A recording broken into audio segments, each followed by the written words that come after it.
अस्सलाम वालेकुम नाज़रीन, आज हमने एक फ़ोरम तरतीब दिया है। आज कल बहुत ज़्यादा शरह है तलाक़ की, उसके असबाब क्या हैं, क्यों ये शरह रोज़ बरोज़ बढ़ रही है।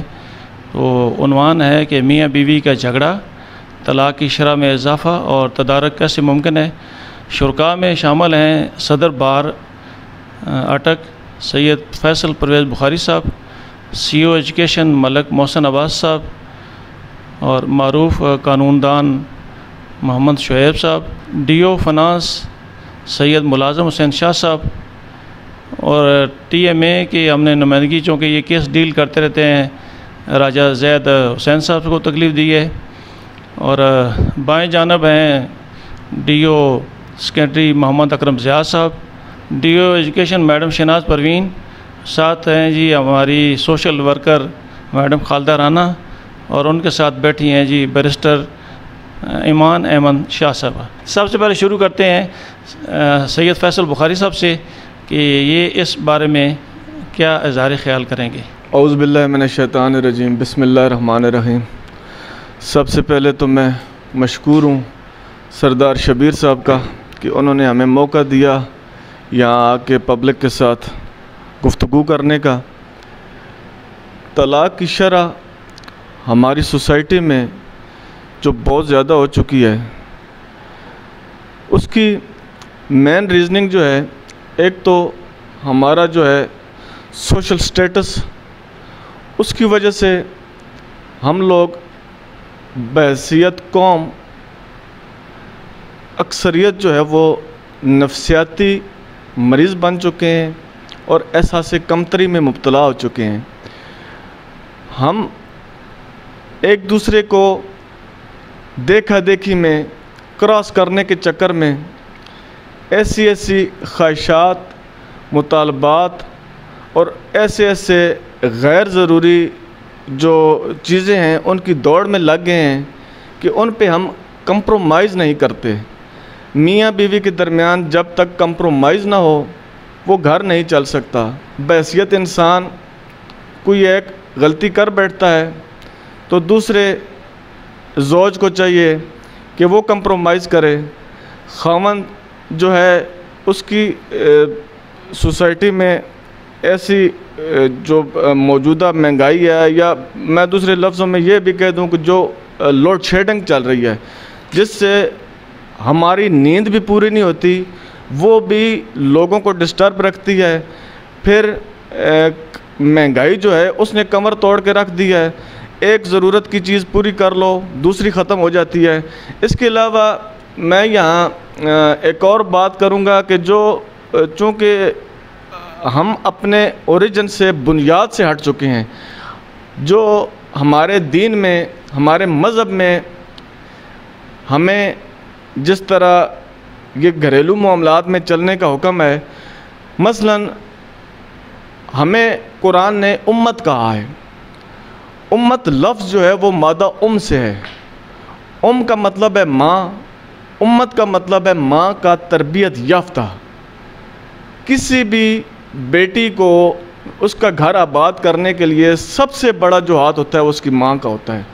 माँ बच्चे की तरबियत किस तरह कर रही है वो बहुत ज़्यादा मैटर करती है। अब हमारे पास ही इसी मुल्क में दो सोसाइटियाँ चल रही हैं। एक मसलन आप ले लें KPK में, वहाँ KPK में सूरत हाल ऐसी है कि वहाँ एक शादी, दो शादियाँ, तीन शादियाँ, चार शादियाँ, वहाँ कोई जुर्म नहीं। चूँकि उस सोसाइटी में तरबियत इस तरह की है कि वहाँ दो शादियाँ, तीन शादियाँ जो हैं वो अमूमी हैं। जिसकी इस्तात है वो कर सकता है, चूँकि ये कुरान का हुक्म भी है, लेकिन इसे बाज़ाब्ता तौर पर एक जुर्म बना दिया गया है, जिस वजह से भी हमारे जो मामलात हैं वो बहुत ज़्यादा डिस्टर्ब हैं। फिर जो औरतों की पैदाइश की शरह है वो ज़्यादा है निस्बतन मेल्स के। मेल की तादाद कम हो चुकी है, फ़ीमेल्स की तादाद बहुत ज़्यादा है। तो अब यहाँ हमारे पास ईरानियन आबाद हैं, उनमें यह है दो तीन शादियों का रिवाज। अब यहाँ अफ़गानी मौजूद हैं, उन फैमिलियों में है। हमारी अदालतों में जाके आप देख लें, किसी अफ़गानी का कोई फैमिली मैटर यहाँ नहीं आएगा, किसी ईरानियन का कोई फैमिली मैटर यहाँ नहीं आएगा। ये जो पुख्तून हैं, हमारे पश्तून भाई, उनके मैटर फैमिली यहाँ नहीं आते। ये हमारे जो पंजाब का एक है कल्चर, उसमें ये बहुत ज़्यादा मसाइल आ चुके हैं। इसके अलावा आप यहाँ क्रिश्चियन कम्युनिटी बहुत बड़ी आबाद है, उनमें देख लें, उनमें भी ये नहीं है। चूँकि वहाँ एक तरबियत बाज़ाब्ता जो की जाती है, एक चीज़ सिखाई जाती है कि ये इस तरह मामलात चलते हैं, उस वजह से वहाँ ये सूरत हाल नहीं है निस्बतन जो हमारे पास चल रही है। तो इन सारी चीज़ों को आगे कंटिन्यू भी करते हैं और भी किसी को मौका देते हैं, अगली बात जो है वो बाद में करते हैं। डीओ सेकेंडरी मोहम्मद अकरम ज़ियाद साहब से भी पूछते हैं, वो इस बारे में क्या कहेंगे। जी बहुत शुक्रिया शबीर साहब। बिस्मिल्लाहिर्रहमानिर्रहीम। आज का जो आपका मौजू है डायलॉग का, उसमें ये है कि तलाक़ की शरह बढ़ चुकी है और इसका तदारुक क्या करना चाहिए। तो अगर हम माजी करीब में देखें या थोड़ा सा उससे पहले चले जाएं, तो हम देखते हैं कि अगरचे माशरे में लिटरेसी रेट बहुत कम था, लेकिन तलाक़ की शरह भी ना होने के बराबर थी। आज माशरे में लिटरेसी रेट बहुत ज़्यादा है, ख़ुसूसन ख़वातीन में भी बढ़ गया है, तो तलाक़ की शरह बढ़ गई है। तो इसमें पहले हमें आइडेंटिफाई करना पड़ेगा कि रीज़न्स क्या है, क्योंकि एक पढ़े लिखे माशरे में जब ये सूरत हाल होती है तो जो सोशल सेटअप है वो डिस्टर्ब हो जाता है। और आप लायर्स भी यहाँ पे मौजूद हैं कि कोर्ट्स में जो है वो ये केसेस जो हैं वो आईली ज़िंदगी के वो बढ़ते चले जाते हैं, कोर्ट्स पे भी लोड पड़ता है। तो मैं ये समझता हूँ कि जब हमने डिसीजन मेकिंग में अपने बड़ों को ऑन बोर्ड लेना छोड़ दिया है और ख़ुद फैसले करने शुरू कर दिए हैं, और जो हमारा अरेंज मैरिज सिस्टम था उसको निगलेक्ट करना शुरू कर दिया है, तो उससे भी मसाइल जन्म लेते हैं। क्योंकि जब हम डिसीजन मेकिंग में बड़ों को शामिल करते हैं, तो वो बड़े जब कोई इशू रेज़ होता है तो वो सब बड़े मिल के, हमारे बुज़ुर्ग, हमारे वालिदैन, हमारे रिश्तेदार, रिलेटिव्स, वो सब एक पंचायत की सूरत में बैठ के उस मसले को हल तलाश करते थे। दूसरी जो रीज़न मैं ये समझता हूँ कि ये जो हमारा कंबाइन फैमिली सिस्टम है उसमें ब्रेकअप आ चुका है। कि जैसे सदर बार साहब फरमा रहे थे कि उसमें जो हमारा लिविंग स्टेटस है उसके लिए हम कॉन्शियस हो चुके हैं कि हमारा लिविंग स्टेटस दूसरों से बेहतर होना चाहिए। और इस दौड़ में जब हम पड़ गए हैं तो हम अपनी फैमिली को भी बाज़ औक़ात रोनते हुए आगे गुजर जाते हैं और अपने गिरदो नगवा का भी ख्याल नहीं करते और अपने फ़ैसले खुद करने शुरू कर देते। तो जब कंबाइन फैमिली सिस्टम था तो बहुत सारी चीज़ों को सब मिलकर हल कर लेते थे, बहुत सारे इश्यूज़ जो रेज़ होते थे उसको मिलकर हल कर लेते थे। जब हम सेपरेट हो जाते हैं और सेपरेट फैमिली सिस्टम में चले गए हैं, अपनी अलहदा एक पहचान बनाने के चक्रों में, अपना सोशल स्टेटस को अपग्रेड करने के चक्रों में, तो उस वक़्त अगर कोई मियाँ बीवी के दरमियान कोई इशू रेज़ होता है तो उसको एड्रेस करने वाला कोई बड़ा नहीं होता। तो मेरी तो राय ये है कि एक कंबाइन फैमिली सिस्टम का ब्रेकअप जो है वो तलाक़ में इजाफे का बायस भी बना है। दूसरा इसमें है कि हमारी ख़वातीन की रेशो पॉपुलेशन की अगर कंपोजिशन देखें तो ख़वातीन की रेशो बहुत ज़्यादा 51% और इससे एक्सीड कर गई है। और उसमें जब लिटरेसी रेट बढ़ गया है तो लिटरेसी रेट बढ़ने से भी जो वो चॉइस वाला इशू है आ जाता है। तो मैं माजरत के साथ कहूँगा कि ख़वातीन बाज़ औक़ात चॉइस के इशू में उनकी शादी जो है वो लेट हो जाती है। जब शादी लेट हो जाती है तो उस थोड़े से साइको इश्यूज सामने आने शुरू हो जाते हैं ख़वातीन में, वो कुछ चीज़ों को एक्सेप्ट नहीं कर पाती, तो उससे भी जो है वो मसाइल जन्म लेते हैं। और दूसरी बात कर रहे थे कि एक से ज़्यादा वाली बात, तो सारे ही मर्द ख्वाहिश करते हैं एक से ज़्यादा वाली बात पे, लेकिन वो अफोर्ड करना भी बहुत ज़रूरी होता है। तो अगर उसमें भी उसको भी साथ लेके चला जाए तो ठीक है, ये हमारे दीन का भी हुक्म है और हमारे दीन की तरफ से गुंजाइश भी इसमें मौजूद है। लेकिन उसमें साथ ये है कि जब हम सताहत रखते हो तो उसमें तब के साथ बैलेंस्ड जब हम बिहेवियर रख सकते हो, तो जब एक से ज़्यादा की तरफ हम जाएंगे तो मेरी राय ये है माजरत के साथ कि फिर एक से ज़्यादा के इश्यूज़ को हमें देखना पड़ेगा। पहले हम एक के इशू को नहीं संभाल पा रहे होते और फिर जब बढ़ते चले जाते हैं, तो मैं ये एक ऐसी इनफॉर्मल सी बात कर रहा हूँ कि तदारुक की तरफ आते हैं। तदारुक ये है कि जो हमारा पंचायती सिस्टम है, जो पंचायत है या जो मसालियाती हमारा एक रवैये होते हैं, बीइंग ए मुस्लिम हमें तरबियत दी गई है, हमें तरगीब दी गई है कि इश्यूज़ को इग्नोर करना है, मुसालियत की तरफ जाना है, एक दूसरे से अखुवत का जो हमें दरस दिया गया है, भाईचारे का दरस दिया गया है। अब अगर हम मसालियाती कमेटीज़ को या मसालियाती अपने रवैयों को अगर हम दुरुस्त कर लें तो इसका बहुत ज़्यादा तदारुक हो जाता है, क्योंकि जब अगर तलाक़ हो जाती है मियाँ बीवी के दरमियान तो जो बच्चे होते हैं उनकी ज़िंदगियों पे बहुत बड़े असरात पड़ते हैं, और जब वो ग्रोन अप होते हैं, बड़े होते हैं, तो वो अपने साथ कुछ इश्यूज़ को लेके बड़े हो रहे होते हैं। उनका रवैया, उनका बिहेवियर जो है वो बाज़ औक़ात सोसाइटी के लिए एक्सेप्टेबल नहीं होता, उनमें बाग़ियानापन जो है वो आ जाता है, और वो फिर अपने मुकर्रर किए हुए, अपने तयन किए हुए रास्तों पर चलने की कोशिश करते हैं, तो जिससे भी माशरे में एक अनरेस्ट की कैफियत पैदा होती है, अनएक्सेप्टेबिलिटी की कैफियत पैदा होती है, और इस तरह इश्यूज़ बढ़ते ही चले जाते हैं। एक जो घरेलू इशू है वो बढ़कर एक सोशल इशू की शक्ल में सामने आना शुरू हो जाता है, और जब सोशल इशू बनना शुरू हो जाते हैं तो माशरे में अनरेस्ट पैदा होना शुरू हो जाता है। तो मेरी राय में तो यही है कि जो हमारा मुसालियाती रोल है हमारे बड़ों का, हमारे बुज़ुर्गों का, हमारा कंबाइन फैमिली सिस्टम की रिवाइवल की तरफ हमें जाना चाहिए, अपने बड़ों को साथ लेके चलना चाहिए। बड़े जब फैसले करेंगे तो ये मसाइल कम होना शुरू हो जाएंगे। CEO एजुकेशन मलक मोहसिन अब्बास साहब से पूछते हैं, वो इस बारे में क्या कहेंगे। बिस्मिल्लाहिर्रहमानिर्रहीम। बहुत शुक्रिया। मैं ATN का बहुत ममनून व मशकूर हूँ। सरदार शबीर साहब जिसके CEO हैं, बहुत ही अहम एक ये समाजी मसला है जिस पे आज की ये महफ़िल मुज़ाकरा जो है वो बैठी हुई है।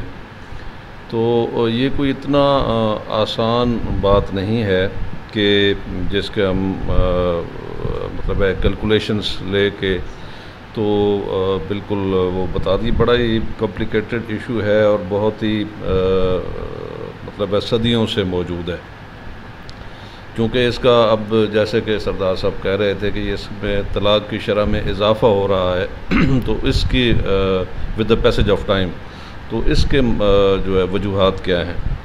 असल में जो शादी ये एक समाजी एक मुआहदा है जिसकी कामयाबी सिर्फ़ ख़ातून के इसार की बुनियाद पे ही होती है। हकीकत तो ये है कि वो एक छोटी उम्र की नई नवेली बच्ची अपने घर के माहौल, अपने घर के हालात से निकल के बिल्कुल एक डिफरेंट माहौल में जब आती है, दूसरे ख़ानदान में आती है, दूसरे मिजाज के मर्द के साथ आती है, तो वो अपने पसंद, अपनी ख्वाहिशात और अपने बहुत सारे एहसासात की कुर्बानी दे के आगे बढ़ रही होती है और शादी कामयाब होती है। ये रवायती तौर पे हमारे देखने में आया है। और चूँकि हमारे पास अब दो तरह की वैल्यूज़ या अक़दार हैं, एक तो हम इस्लामी अक़दार के साथ इस मुआशरे में रह रहे हैं, दूसरा हमारा हिंदुस्तानी यानी पाक व हिंद का जो अक़दार हैं, एक कंबाइंड फैमिली सिस्टम है हमारा बर-ए-सग़ीर का, उसकी भी अपनी अक़दार है जिसमें एक मज़बूत ख़ानदान मौजूद है शुरू से लेकर और अब भी है। थोड़ी सी उसकी शिद्दत में या मजबूती में अब कमी आना शुरू हुई है। ख़ानदान दो तरह से शादी को अफेक्ट करता है, या तो वो सपोर्टिव होता है, इट्स ओके, वहाँ पे अगर मियाँ बीवी के दरमियान छोटे अगर मसाइल पैदा हो भी रहे होते हैं तो उस सूरत में वो ख़ानदान और ख़ानदान के बड़े इकट्ठे हो जाते हैं और इस जोड़े की इस्लाह करते हैं और शादी को कामयाब कराते हैं। बदकिस्मती से ऐसा भी होता है, अक्सर जगहों पे ऐसा होता है, यहाँ पे हमारे कानूनदान तशरीफ़ फरमा हैं कि ख़ानदानी मामलात जो हैं वो नेगेटिवली अफेक्ट कर रहे होते हैं उस नई आने वाली ख़ातून को और इस जोड़े को। इनकी अपनी पसंद को जो है वो रिजेक्ट किया जा रहा होता है, इसे कंडम किया जा रहा होता है और उस जो आने वाली ख़ातून है, नई ख़ातून, उसके ऊपर अपनी पसंद, उसके ऊपर अपनी डिक्टेशन मुसल्लत कर। और अगर जिस हद तक तो वो दुल्हन जो है वो उनका प्रेशर, उनकी ख्वाहिशात, उनके तमाम जो है जितनी भी वो डिक्टेशन है वो उसे बर्दाश्त कर ले तो वो अपना घर बचा सकती है। नहीं तो फिर उस सूरत में फिर उसे पीठ चढ़ना वो पड़ता है और वो अब उसका जो अपना ख़ानदान है वो पीछे रह जाता है। यहाँ पे उस पर भी डिपेंड करता है कि उनके अंदर कितनी गुंजाइश है, वो अपनी बच्ची के मुस्तकबिल के लिए कहाँ तक जा सकते हैं। तो एक बहुत बड़ा इदारा है जो दुल्हन की माँ है, उसने किस अंदाज से उसकी तरबियत की हुई है बच्चे की, और उसने कितना उसके अंदर ईसार डाला हुआ है, उसने कितना उसे समझाया हुआ है ज़िंदगी के ऊंच नीच के बारे में। ये बहुत बड़ा असासा और एसेट होता है दुल्हन के पास अपनी नई ज़िंदगी को की तामीर करने के लिए। एक तो है ये फैमिली कि अगर ये नेगेटिवली परफॉर्म कर रही हो तो ये एक चैलेंज है और ये इसका नतीजा इंतहाई जो बुरा नतीजा है वो तलाक़ की सूरत में निकलता है। दूसरा जो है वो अभी नए वक्त के साथ जो जैसे नौदौलतियापन जिसे हम कहते हैं वो आ गया, जिसकी तरफ हमारे जनाब बुखारी साहब जो है उन्होंने इशारा किया है। और दूसरा हमारी जो तालीम है या लिटरेसी रेट बढ़ने से इससे भी तलाक़ की शरह में इजाफ़ा हुआ है। और पहले ये होता था कि छोटी उम्र में बच्चियों की शादी कर दी जाती थी, उस वक़्त वो अपनी ख्वाहिशात और अपने एहसासात के बरअक्स चलती रहती है। अब जब उसमें मैच्योरिटी आ जाती है, वो अपना बुरा भला, अपनी अना, अपनी पसंद को वैल्यू देना शुरू कर देती है, तो यहाँ पे फिर वो रिएक्ट करना शुरू कर देती है। जब वो रिएक्ट करती है, अपने दिफा और अपने हक़ के लिए खड़ी होती है, तो वहाँ पे उसकी शादी के ऊपर जो है वो और उसके ये जो शादी वाला जो बंधन है इसके ऊपर प्रेशर बढ़ता है और उसके टूटने का ख़दशा भी होता है। एक तीसरा फैक्टर है वो है अखलाकियात का फैक्टर,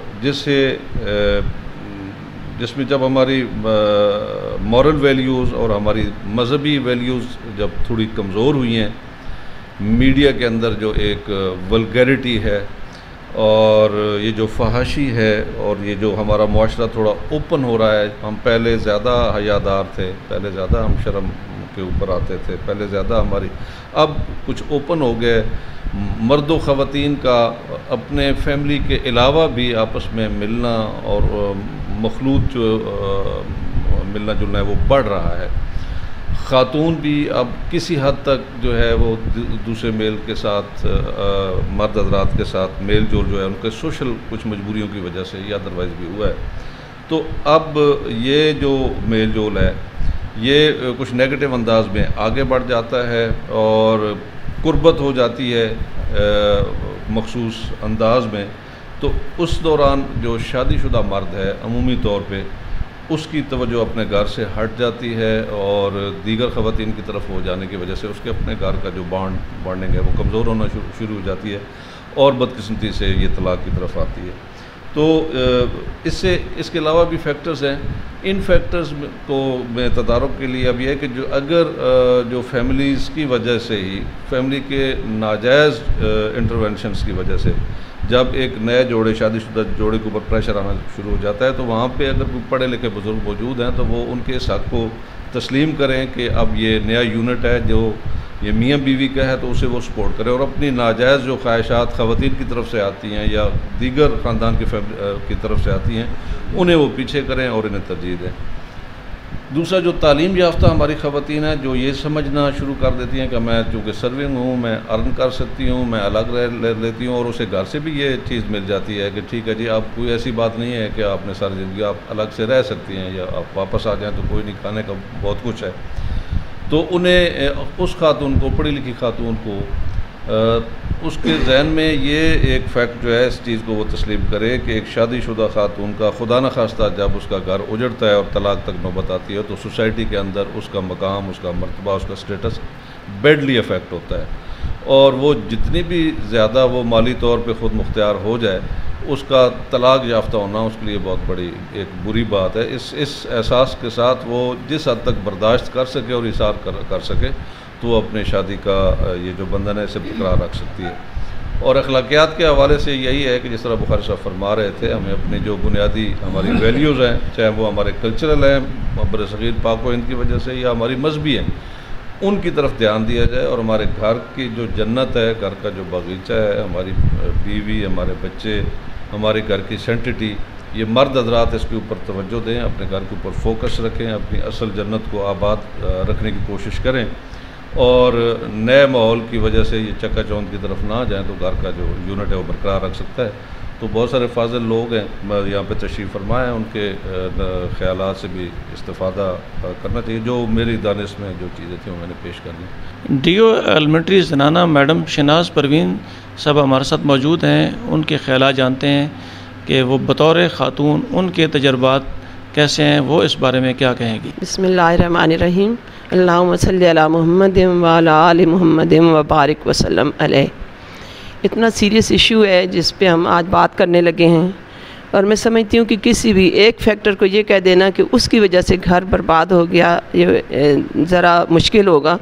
इसमें बहुत सारे फैक्टर्स हैं जिनकी वजह से तलाक़ की शरह बढ़ रही है, लेकिन मैं समझती हूँ कि जो सबसे बड़ा फैक्टर है वो पेरेंट्स की जो अपनी बच्चों की अपब्रिंगिंग है, उसमें उनकी केयरलेसनेस है। अगर पेरेंट्स अपने बच्चों को बहुत एहतियात के साथ उनकी तरबियत करें और उन्हें एक साफ़ सुथरा माहौल देते हुए उन्हें ये बताएं कि लोगों को अकोमोडेट करना है, और वो चाहे ससुराल हो और चाहे मैका हो, दोनों जगहों पर आपको लोग दूसरे एक अपनी पर्सनैलिटी के अलावा बच्ची या बच्चे दोनों को अकोमोडेट करना होता है। तो अगर ये घर की उनकी जो पेरेंट्स की तरबियत है वो इतनी अच्छी होगी, तो आई थिंक कि बच्चे जो जब बड़े होंगे तो भी वो एक अकोमोडेटिंग पर्सनैलिटी होंगे और एक मैनेजेबल वे में अपनी लाइफ को लेकर चलेंगे।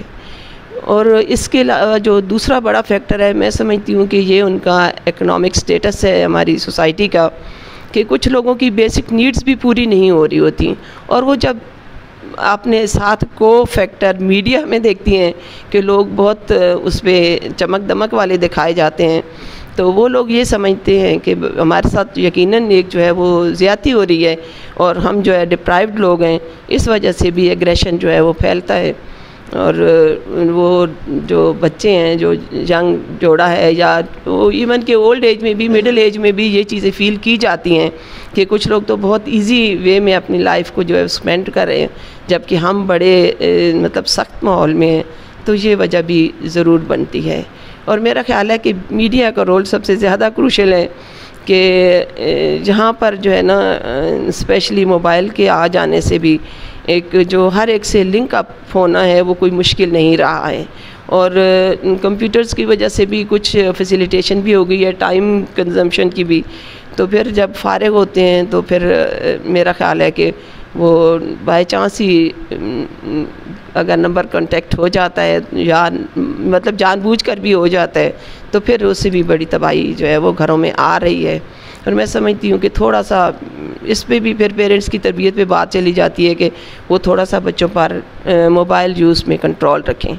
और जो हमारे मीडिया पर ड्रामे भी इस वक्त दिखाए जा रहे हैं, तो मैं समझती हूँ कि उनका भी एक बड़ा हिस्सा है। मीडिया ओवरऑल इसका एक बड़ा फैक्टर है और बड़ी ज़िम्मेदारी है उसकी इस सोशल सेटअप के लिए, कि मतलब वो जितनी अच्छी बात जो है वो उसको शो करेगा तो लोग उसको अडॉप्ट करेंगे। तो इस वक्त जो है वो आई एम सॉरी टू से कि मीडिया का एक तो रिस्पॉन्सिबिलिटी उस पर बहुत ज़्यादा है, दूसरा उसे थोड़ा सा जो है वो इस टॉपिक पे उन लोगों को जो मीडिया को डील करते हैं उन्हें इस टॉपिक पे सोचना होगा कि वो किस तरह सोसाइटी की बेटरमेंट के लिए काम कर सकते हैं कि घर आबाद रहें और खुशहाल रहें। और अगर किसी को ताकतवर और समझदार और पढ़ी लिखी कौम चाहिए तो वो बेसिक सारी तालीम और तमाम तजर्बात और एक्टिविटीज़ और उनकी जो प्रोफेशनलिज़म है और जो उनकी एक्सपर्टीज़ है वो घर से ही स्टार्ट होंगी। अगर घर में बेचैनी है तो बाहर जाकर वो कोई भी जो लड़का है या मेल है या फ़ीमेल है वो डिलीवर नहीं कर सकेंगे। और चूँकि यहाँ पर मर्द हजरात की तादाद ज़्यादा है तो कुरान के इस हुक्म में कि वो 4 शादियाँ कर सकते हैं, उसके बाद वहाँ पर लिखा हुआ है कि अगर तुम इंसाफ कर सको, और फिर अल्लाह पाक ने अगली आयत में डिनाई कर दिया है मगर तुम नहीं कर सकोगे। तो जब अल्लाह पाक कह रहा है कि तुम इंसाफ नहीं कर सकोगे तो कोई दुनियादार कैसे कह सकता है कि मैं इंसाफ कर लूँगा। तो इसीलिए मर्दों को भी थोड़ा सा जो है वो अपनी इस किरदार पर सोचना होगा, क्योंकि मर्द चाहे तो मेरा ख्याल है कि सोसाइटी में बहुत जल्द अमन हो सकता है, और मर्द चाहे तो ख़वातीन को अपने घरों में सुखी रख के बाहर निकलने और बाहर की ज़िम्मेदारियाँ निभाने की ज़रूरत नहीं पड़ेगी। मारूफ कानूनदान मोहम्मद शुएब हमारे साथ मौजूद हैं। सारा दिन इनका यही काम है कचहरी में कि इस किस्म के केस इनके पास आते रहते हैं। ये इस बारे में क्या कहेंगे कि इसकी रेशो कितनी बड़ी है और इसका तदारक कैसे मुमकिन है? बिस्मिल्लाहिर्रहमानिर्रहीम। शुरू अल्लाह के नाम से जो मेहरबान नहायत मेहरबान और रहम वाला है। मैं शबीर साहब का बहुत मशकूर हूँ कि जिन्होंने इतने सेंसिटिव इशू पे बात करने के लिए हमें मौका दिया।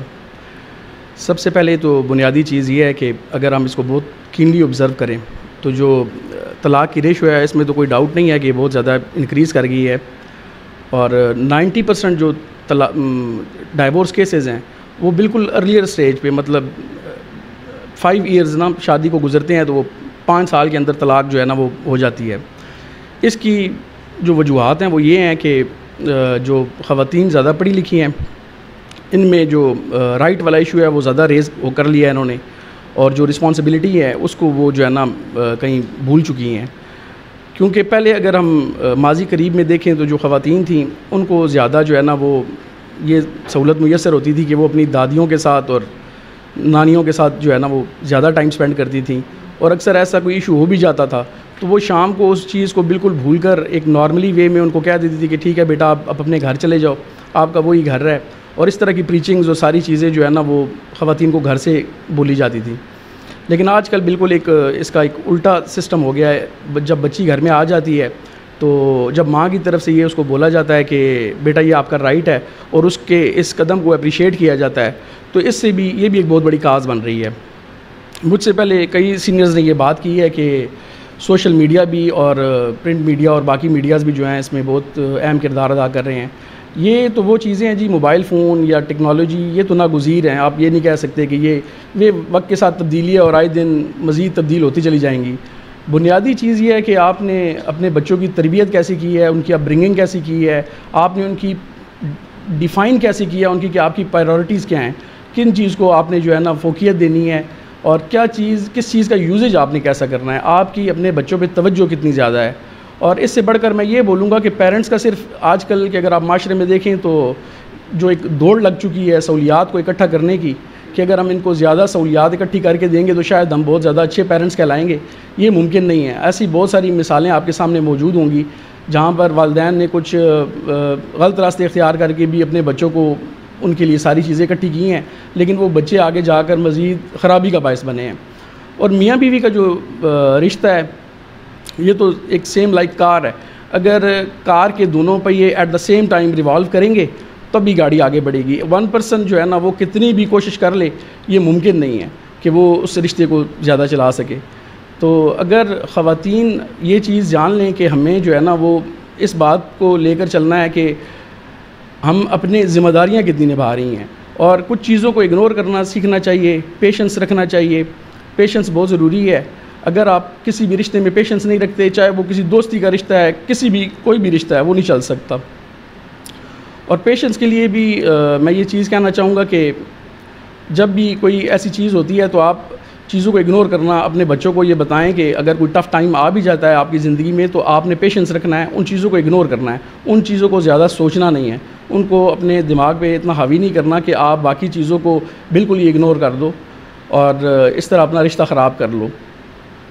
ऐसे बहुत सारे फैक्टर्स हैं। हमारी अदालतों में भी जो है ना वो जब केस फाइल होता है बिल्कुल इनिशियल स्टेज पे होता है तो जजेस हजरात अपनी तरफ से पूरी कोशिश करते हैं कि केस को इस तरह ही निपटा दिया जाए कि एक वो मुसालहत की डेट सेट आउट करते हैं जिसमें दोनों मियाँ बीवी को बिठा कर कहते हैं कि आप लोग बैठें और आपस में बातचीत करें और अपने मसाइल जो है ना वो हल करें। उसमें अक्सर वो ये कोशिश करते हैं कि इनके पेरेंट्स भी ना इन्वॉल्व हों, मियाँ बीवी खुद आपस में बैठें। और वकला हज़रात को भी मैं एक चीज़ बोलना चाहता हूँ कि जब आपके पास कोई भी फैमिली केस आए और स्पेशली जिस खातून के साथ उसके बच्चे मौजूद हों और अगर वो आकर कह रही है किसी भी वो जज्बात की हालत में आकर आपको कह रही है कि मैंने खुला का केस फ़ाइल करना है, तो आप उसको बताएं, उसको टीच करें कि आप अभी खुला का केस फ़ाइल ना करें, सिर्फ़ अपने बच्चे के ख़र्चे का केस फ़ाइल करें। क्योंकि टाइम के साथ साथ ऐसा भी होता है कि गुस्सा सम टाइम इंसान का कम हो जाता है, या औरत को, उस खातून को भी सोचने का मौका मिल जाता है कि मैं अपने इस फ़ैसले से मतलब पीछे हट जाए वो। तो इस तरह की बहुत सारी चीज़ें हैं जो जिनको डिस्कस किया जा सकता है और बोला जा सकता है। और जिस तरह जॉइंट फैमिली सिस्टम के बारे में कहा गया है कि बच्चों को कनेक्ट रखना चाहिए अपने पेरेंट्स के साथ भी, उनको जाकर सुनना चाहिए और उनके साथ भी महफिल उनको ज़रूर करवानी चाहिए। ये जॉइंट फैमिली सिस्टम एक बहुत बड़ी ब्लेसिंग है, और अगर आप नहीं भी रह रहे तो तब भी आपको अपने रिश्तेदारों के साथ और बाकी लोगों के साथ कनेक्ट रहना चाहिए, क्योंकि शादी सिर्फ दो लोगों में नहीं होती बल्कि दो फैमिलीज़ में होती है। और जब ये इस तरह के ब्रेकअप्स होते हैं अमूमन, क्योंकि ये हमारा सिस्टम ऐसा है यहाँ पर कि लोगों की शादियाँ अपनी बिरादरियों में हो जाती हैं, तो जब एक रिश्ता टूटता है तो वो फिर पूरी बिरादरी जो है ना वो ब्रेक डाउन कर जाती है। तो इसलिए ज़रूरी है कि आप अपने पेरेंट्स को भी टाइम दें और अपने पार्टनर को समझने की कोशिश करें, ताकि आपका ये रिश्ता जो है ना वो बरकरार रहे और चलता रहे। सोशल वर्कर हैं मैडम खालदा राना, बहुत ज़्यादा इन्होंने इस सिलसिले में काम भी किया है। बहुत सारे गरीब और नादार बच्चियों के जहेज़ तैयार करके उनकी शादियां कराई हैं, चूँकि ये इनका अच्छा एक नेक काम है, और बहुत सारे कामों में पार्टिसिपेट भी करती हैं। बतौर ख़ातून इनके जज्बात और एहसासात क्या है? औज़ु बिल्लाहि मिनश शैतानिर रजीम, बिस्मिल्लाहिर रहमानिर रहीम। बहुत शुक्रिया शबीर साहब। ये मसला ऐसा है कि मेरे भाइयों ने बहुत अच्छी बातें की हैं, मेरी बहन ने भी बहुत ही, मैं तो सादी अल्फाज में आपको बयान करूँगी। मैंने इस पे बहुत काम किया है। 2 दफ़ा तो मैं कमेटी की मेंबर रह चुकी हूँ। सन 2002 में राज सदीक के दौर में रही हूँ, और एक राना शौकत के उसमें मैं रही हूँ। उसमें अलग लाख शुक्र है कि हमने काफ़ी, जितने हमारे पास केस आते थे वो हमने बहुत अच्छे तरीके से डील किए। सिर्फ राना शौकत के दौर में 2 बच्चियाँ थीं जिन्होंने भाई डिवोर्स ली थी, और इसी तरह जो है हमारी कोशिश यही होती थी कि ये आबाद रहे।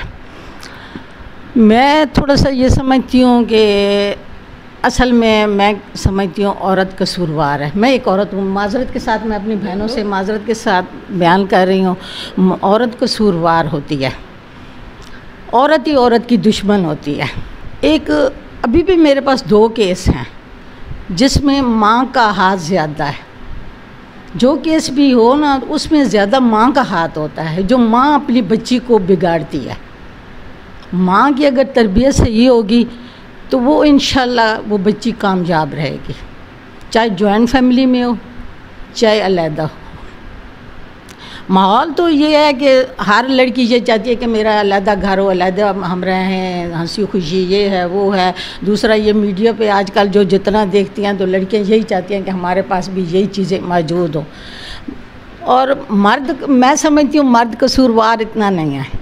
मर्द एक कमाने के लिए बाहर निकल के जाता है, वो कमा के लाता है, थका हारा आता है, और जब वो थका हारा आता है तो बीवी अपनी कहानी सुनाती है, माँ अपनी कहानी सुनाती है, बहनें अपनी कहानी सुनाती हैं, और वो एक ज़हनी तौर पे टेंशन में आ जाता है। उसका इतना कसूर नहीं होता। मैं एक खुद औरत हूँ, मैं इसलिए कि मैं इन चीज़ों से बहुत ज़्यादा, मुझे इन चीज़ों का वो इल्म है।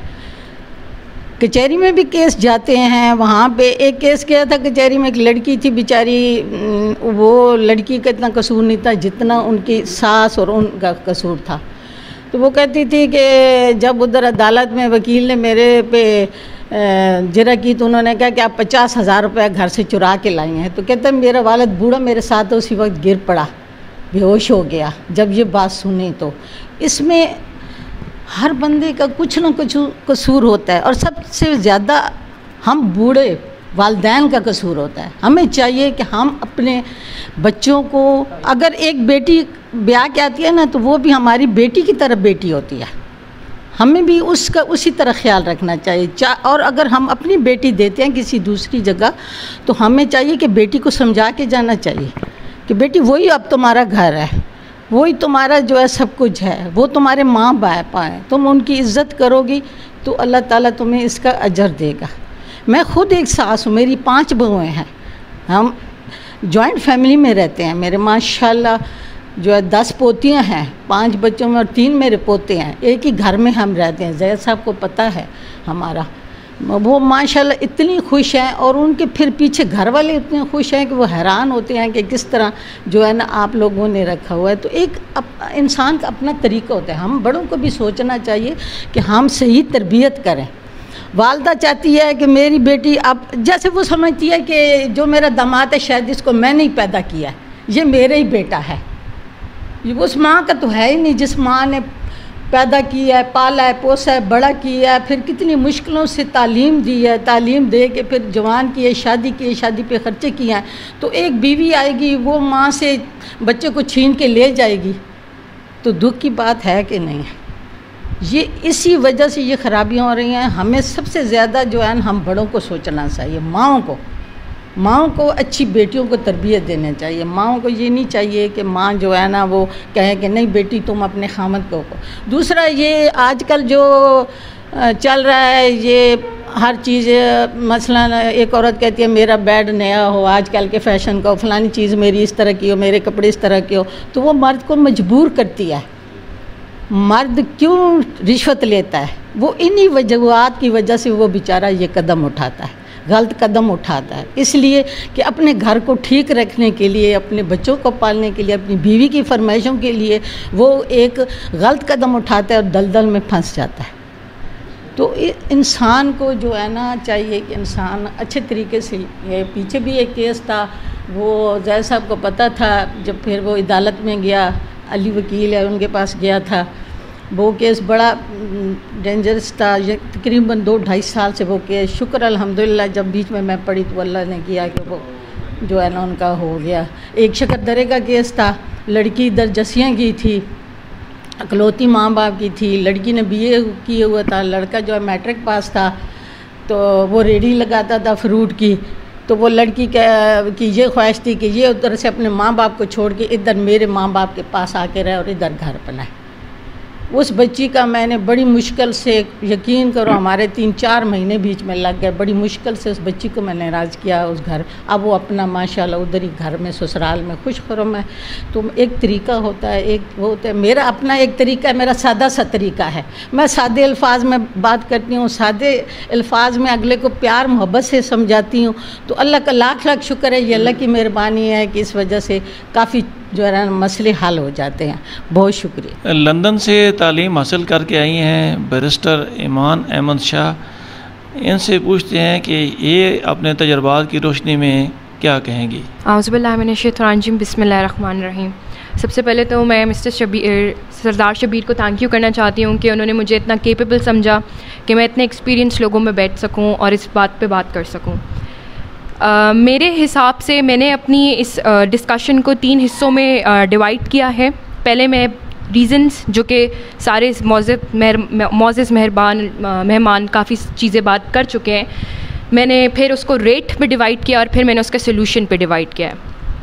तो रीज़न सबसे पहले मैं कहूँगी कि मेरे हिसाब से आजकल की generation, B it a man और अ गर्ल, विमेन, आदमी, लड़का, कोई भी है, उनमें बर्दाश्त ख़त्म हो चुका है, उनमें सब्र नहीं है, उनमें तहम्मुल नहीं है। और जैसे सब डिस्कशन कर चुके हैं कि हमारी मीडिया ने हम लोगों को काफ़ी ऐसी चीज़ें सिखा दी हैं जो हमारी टीचिंग्स, इस्लामिक टीचिंग से हट गई हैं। तो हम लोगों के अंदर उसको पूरा करने की सूरत, उस चीज़ के साथ कंपैटिबल होने के लिए हम अपनी टीचिंग्स भूल गए हैं। मैंने जितने भी केसेस आज तक डील किए हैं, डाइवोर्स के, खुला के, मेंटेनेंस के, उसमें ज़्यादा से ज़्यादा जो हाथ होता है वो इन लॉज का होता है। या वो इन लॉज लड़की की तरफ से होते हैं, यानी कि लड़की के माँ बाप लड़की को प्रोवोक कर रहे होते हैं, या वो लड़के की साइड से लड़के के माँ बाप होते हैं जो लड़के को प्रोवोक कर रहे होते हैं। इसमें सिर्फ एक जो शादी होती है वो लड़का या लड़की के बीच की ताल्लुक़ नहीं होता, वो पूरे 2 ख़ानदानों के बीच का ताल्लुक़ होता है। अगर लड़का और लड़की, जाहिर सी बात है, वो एक दूसरे को जानते नहीं हैं, वो कभी एक साथ नहीं रहे हैं, उनको 10,000 चीज़ें एक दूसरे की पता चलेंगी जो शायद उनको नहीं पता होंगी। अगर बहू को कुछ ऐसा पता चलता है उसके बेटे के बारे में जाके, वो नीचे जाके अपनी सास को बताती है, वो सास सारा कुछ उठा के ब्लेम गेम कर देती है बीवी के साथ, ना कि ये कि वो बीवी को तहम्मुल से समझाए कि बेटा ठीक है, ये बात इस तरह है, ये बात इस तरह है, तुम थोड़ा समझो, थोड़ा मैं अपने बेटे को समझाती हूँ। ये चीज़ हो गई। दूसरा, हमारी जो है हम बात कर रहे थे कि औरतें भी ज़्यादा वो हो जाती हैं, इमोशनल हो जाती हैं। औरतें इसलिए इमोशनल हो जाती हैं, औरतों का एसच जो है उनका आउटर वर्ल्ड से इतना कनेक्शन नहीं है। उनको जब मर्द एक फ्रस्ट्रेटेड घर आता है, अपनी बीवी की मारपीट करता है, उस बेचारी का क्या कसूर है कि वो घर पे बैठ के मार खाए, जबकि वो उसकी, मैं ये भी नहीं कह रही हूँ कि सारी औरतें ठीक होती हैं।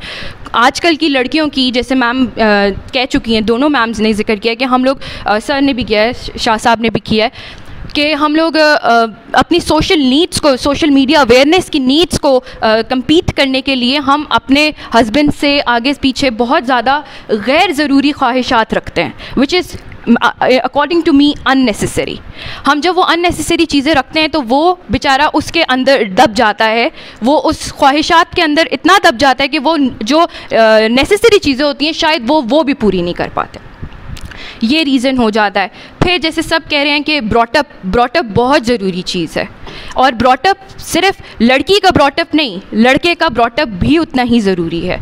अगर एक लड़की को इस चीज़ की सीख दी जा रही है कि तुमने घर जाके किस तरह चलाना है, तुमने उसको समझना है, विच इज़ वेरी इंपॉर्टेंट, कि तो एक लड़की जा रही है अपना घर छोड़ के, उसको सबको समझने की ज़रूरत है, ना कि ससुराल को सबको समझने की ज़रूरत। लेकिन ये ससुराल की रिस्पॉन्सिबिलिटी नहीं ख़त्म कर देता कि वो लड़की को समझे। फिर जैसे सब कह रहे हैं सोशल मीडिया अवेयरनेस, ये सब बात बहुत ज़्यादा हो चुकी है। फिर आ जाएं कि जी लिटरेसी रेट की बात की जा रही है। लिटरेसी रेट, बिल्कुल औरतों को अपने हकूक़ के बारे में बात करनी चाहिए। मैं ये बिल्कुल नहीं कहूँगी कि औरतों को अपने हकूक़ के बारे में बात नहीं करनी चाहिए, जहाँ वो सही हैं वो बात करें, लेकिन गैर ज़रूरी बात ना करें, झूठे इल्ज़ाम मत लगाएं, झूठी चीज़ों को मत हाईलाइट करें, क्योंकि इससे जो बेचारा असल में सफ़र कर रहा होता है वो भी दब जाता है। और इसका सबसे ज़्यादा रेट, अब जैसे बात करें इसकी रेट की, तो द न्यूज़ ने सर्वे कैरी आउट किया था 2016 में, तो उसमें पता चला था कि 5 लोगों में से 2 लोगों ने बोला था कि जो ये डाइवोर्स केसेस होते हैं या ये खुला के केसेस या मेंटेनेंस केसेस, वो इन लॉज की वजह से इस कोर्ट आते हैं। 2021 में जनवरी से नवंबर तक केस रेशो हमारे सिर्फ रावलपिंडी डिस्ट्रिक्ट में 10,312 सिर्फ खुला और डाइवोर्स के केसेस हैं, जो ये बताता है कि मैं शायद गलत हूँ, शायद इतनी शादियाँ भी नहीं हुई हैं इन 11 महीनों में जितनी खुला और तलाक के केसेस हुए हैं। तो इसमें सिर्फ लड़का लड़की के कसूर नहीं है, इसमें पूरी फैमिली का कसूर होता है, दोनों तरफ से माँ का, दोनों तरफ के बाप का कसूर पूरा होता है। और इसका सलूशन सिर्फ मेरे हिसाब से, जो मेरी अंडरस्टैंडिंग है, बाकी सब बहुत एक्सपीरियंस हैं, सही बोल रहे हैं, है कि लड़का और लड़की को अकेले बिठा के उनके बीच में डायलॉग करवाया जाए। ना माँ कुछ बोले, ना बाप कुछ बोले, आप बोले, प्रॉब्लम हर चीज़ का सलूशन होता है। अगर 2 लोग बैठ के बात करते हैं तो बड़े से बड़े मसाइल का भी सलूशन निकल सकता है। तो ये तो बात फिर नॉर्मली ठीक हो सकती है मेरे हिसाब से। और उनको ठंडे दिमाग से, अगर माँ ने और बाप ने कोई रोल प्ले करना है अपने बच्चों की ज़िंदगी में, तो उनको ये बताएं कि ठीक है, ज़िंदगी बहुत मुश्किल है, बहुत लंबी है, बहुत बड़ी है, बहुत चीज़ें ऐसी आएंगी जो तुम्हें पसंद नहीं होंगी, बहुत चीज़ें आएंगी जो उसको पसंद नहीं होंगे। तो तहम्मुल, सब्र और बर्दाश्त पैदा करना शुरू करें, ना कि social media, digital media, print media, किसी भी शहर से ज़्यादा अपने आप को इन्फ्लुएंस करें। डिस्ट्रिक्ट ऑफिसर फनास सैयद मुलाज़म हुसैन शाह साहब हमारे साथ मौजूद हैं। साबिक़ा अदवार में ये इस किस्म के केस डील करते रहे हैं, इनके तजर्बात से इस्तिफ़ादा हासिल करते हैं। सबसे पहले तो मैं शुक्रिया अदा करता हूँ सरदार शबीर साहब का कि इन्होंने जो है ना सब शुरका को मौका दिया है कि इस हसास मौजू पे बात करें। बतौर एडमिनिस्ट्रेटर पुराने दौर में जब मैं था तो मैंने ये देखा है अब, और ये जो सारे साहिबान ने गुफ्तगू की है उसमें मेरा जो ज़ाती तजर्बा है उसके मुताबिक तो ये है कि जितने भी हमारे केसेस आते हैं इनमें वालिदैन को मैं कसूरवार कहता हूँ। जिस तरह बेटी ने कहा है ना, दोनों साइड के वालिदैन। जब हमारे पास एक केस आ जाता है हम पूरी ईमानदारी से कोशिश करते हैं, पूरा प्रोसेस 90 डेज़ लगाते हैं, 3 दफ़ा 4 दफ़ा बुलाते हैं, दोनों पार्टियों को, वालिदैन को बुलाते हैं। लेकिन मेरे तजर्बे की बात यह है कि जब एक दफ़ा ये लोग फ़ैसला करके आ जाते हैं तो फिर मैक्सिमम वो तलाक ही होती है, और उसमें कसूरवार वालिदैन होते हैं दोनों। अगर वालिदैन थोड़ा सा करते रहें, जिसमें शादी तो बड़े चाव से करते हैं, लेकिन ज़रा से जैसे ही हालात ख़राब होते हैं तो वो वन साइडेड हो जाते हैं। हालांकि देखा जाए तो जो लड़की का बाप है वो उस लड़के का भी हो जाता है, और इसी तरह दोनों साइडों वाले होते हैं। और उनको जो है ना बराबर सोचना चाहिए। वो बराबर नहीं सोचते, अपनी बच्ची के साथ खड़ा होता है, बच्ची का बाप बच्चे के साथ खड़ा होता है, और इसी तरह इनकी माएँ भी।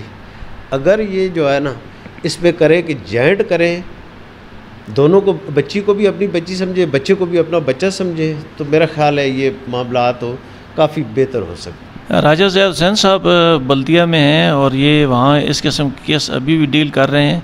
इनसे पूछते हैं कि किस किस्म के केस इनके पास आ रहे हैं और इनका तजर्बा क्या कहता है। बिस्मिल्लाहिर्रहमानिर्रहीम। मैं सबसे पहले ATN TV का बहुत मशकूर हूँ कि उन्होंने बड़े अहम मौजू पर आज हमें यहाँ अपने ख़यालात का इज़हार करने का मौका फ़राहम किया। तलाक़ की जो रेशियो है, शरअ है, इस्लाम में तलाक़ के लफ्ज़ को बहुत बुरा जाना गया है, लेकिन हमारे माशरे में ये दिन ब दिन बढ़ रहा है। 2021 में हमारे पास 225 केस रजिस्टर्ड हुए हैं, 225, और हमने काफ़ी कोशिश की है कि मियाँ बीवी का आपस में राजीनामा कराया जाए, लेकिन ज़्यादातर उसमें जो ख़ानदान के लोग जो शामिल हो जाते हैं उस वजह से वो मामलात आगे नहीं चलते। 1 महीने के बाद दोबारा वो पुटअप हो जाते हैं। हम कोशिश करते हैं राजीनामा कराएं। उसके बाद 2022 में 63 केस जो हैं हमारे पास रजिस्टर हुए हैं।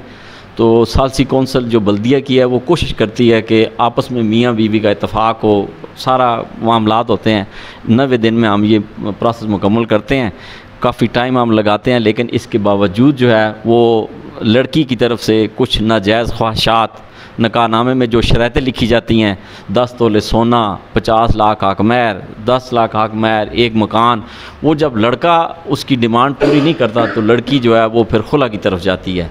ये भी काफ़ी सारा हमारे पास मामला। दूसरा, ये जो मोबाइल है ना 6 इंच का, ये जो आला है, ये भी सबसे ज़्यादा वजह है हमारे पास।